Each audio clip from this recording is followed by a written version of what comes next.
Update 41 is coming March 11th, the first of ESO's big anniversary year updates.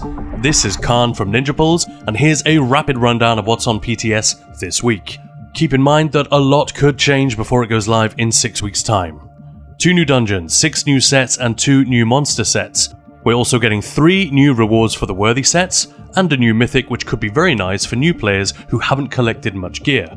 None of the new sets look especially busted at first glance, which is reassuring, but there are some interesting ones in there. We'll see what emerges as we get into testing. Status effects got an overhaul. The very short version is that damage over time status effects like burning, poisoned, hemorrhaging, which have been the dominant choices for DPS for ages, got reined in slightly, but are still going to be the strongest, especially since hemorrhaging will now stack 3 times, and poisoned will have execute scaling. Direct damage status effects meanwhile will hit a lot harder whilst retaining the special debuffs that they apply. The charge trait did get reduced in power, but still, with all these changes, if you're not already running a charge front bar weapon, you might well be next patch. Next up, class changes.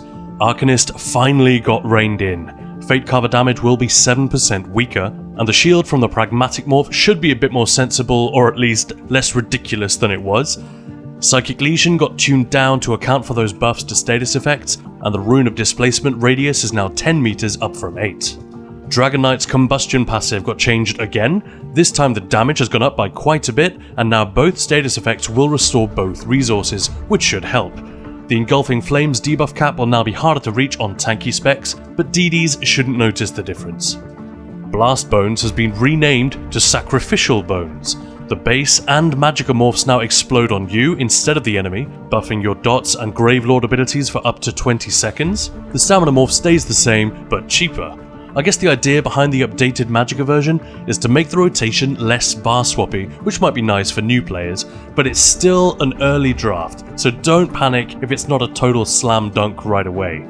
The good news is that ZOS are trying to figure out ways to make Necromancer stronger after that gut punch of Update 35 over a year ago. The Death Knell Execute passive also got a 20% increase, which will help with this. Nightblade's Concealed Weapon no longer grants Major Berserk, which is something I and others have complained about, but the proposed substitute is no damage buff at all, just a buff to the ability itself, which doesn't really address the issue. Incapacitating Strike got an interesting upgrade if you cast it with 120 ult instead of 70. It hits harder and lasts longer. Not sure if this is exactly what PvE Nightblades really want. It'll definitely make your opening burst stronger if you use that morph, but they're also removing the Reave passive, which makes the Soul Harvest morph a more attractive option. We'll see.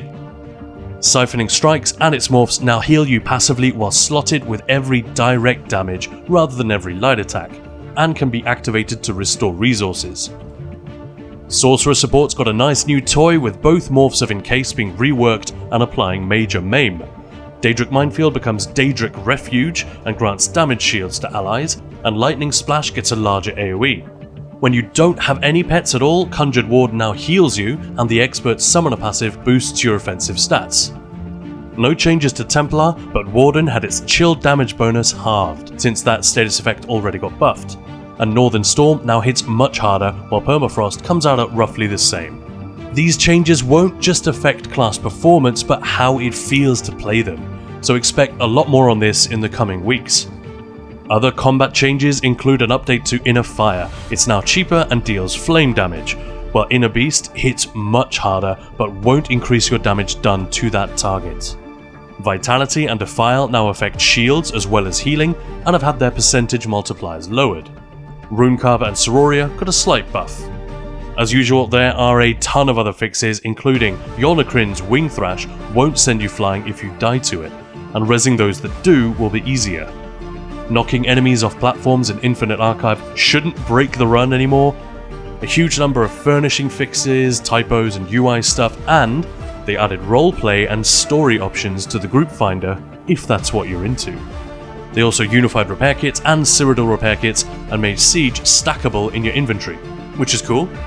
Of course, there's way more in the patch notes and a lot of analysis to get into, but we're not going to do that here. Maya and I will be on PTS, running the new dungeons and testing some of this new stuff, and we'll do our best to keep you posted about anything important or interesting.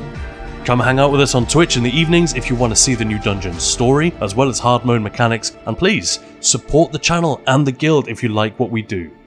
Thanks for watching.